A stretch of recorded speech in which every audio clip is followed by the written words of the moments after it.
What's up, guys? My name is Aaron. Today I'm going to be reviewing Landline. Landline is a comedy drama movie written and directed by Gillian Robespierre, and it stars Jenny Slate, Edie Falco, Quinn, Turturro, Duplass, and Finn Wittrock. It's basically about these two sisters in the 1990s who discover that their father is cheating on their mother, and basically them kind of reconciling with that and kind of dealing with that while they're kind of dealing with their own personal problems and stuff. It's not like a movie that I would necessarily be that into, but once I heard that the director was involved with Jenny Slate, I was looking forward to this because the movie they made before, Obvious Child, is one of my favorite comedies of the last few years, and it's a movie that I really like. So anytime that they're together, I'm gonna give it a watch because that movie was really great. While I really don't think this movie is as impressive as Obvious Child, I do think it's an enjoyable movie. I just don't think it's anywhere near that level of quality. I think the biggest thing about this movie that I'll take away from it is definitely the sister relationship between Jenny Slate and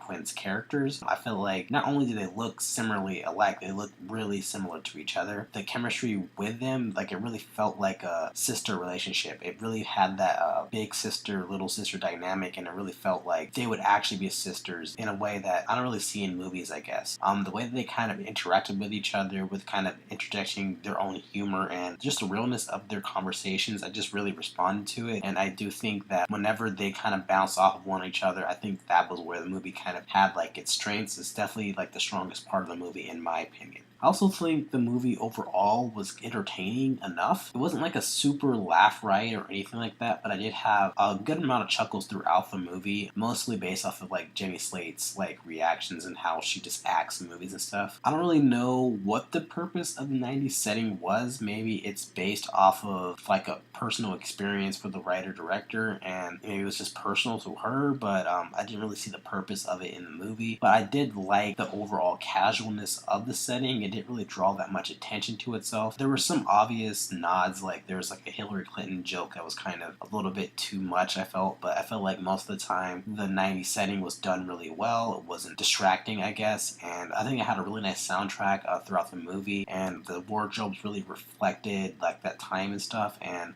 just the overall aestheticness of the movie just really fit the 90s and stuff. I just really responded to that. I think the acting was all around pretty good. Like, there wasn't like really any standouts to me outside of Jenny Slate, but I might be biased because I really like her presence in movies and stuff, and just the way that she plays this character just really endearing to me. Like, even though the character isn't like the best, I just really respond to Jenny Slate, and she makes any character that's not really like likable, and I just like that she can really do that really effortlessly. I think my major problem with the movie is just the overall genericness of it. I feel like movies like this have been made so many times in the past, like family members kind of dealing with a family member that's cheating on their spouse or whatever, and it's just something that's been done so many times in the past. Like, I've seen this type of movie so many times, and there wasn't really anything that kind of separated itself. I feel like it kind of tried to do like three different narratives, one based off of the younger sister, the older sister, and the parents, but it just kind of felt like thrown together. It didn't really feel like it was all that cohesive or whatever, and I do feel like I could feel the beats of the story. Like, it felt like very generic. Like, when there was a character that was in the record store, I was like, okay, so this character's going to come into the scene, and then that character did come into the scene. You can see what scene